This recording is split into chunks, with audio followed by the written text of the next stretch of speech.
Jadi acara ini tentu sangat berharga buat kita semua, dan tentu tujuan kita adalah bahwa nilai-nilai budaya kita, bahasa kita, dan adat kita bisa juga dilestarikan tidak hanya di Sumatera Barat tapi di rantau.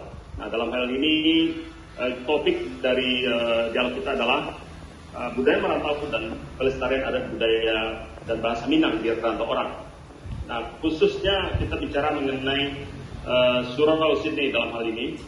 Nah, dalam diskusi ini kita mengundang Bapak Azwar Anas, Bapak Gamawan Fauzi, yang punya pengalaman yang sangat luar biasa.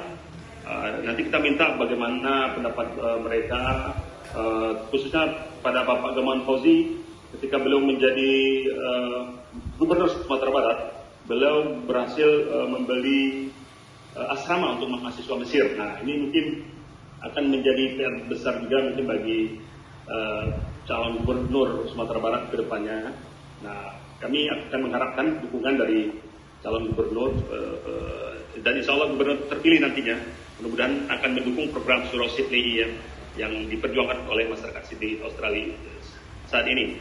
Jadi narasumber kita seperti yang sudah diutarakan oleh Prof. Rasli tadi, ada Ketua Organisasi Minang dari Sydney, Australia, dari Melbourne, dari Amerika Serikat.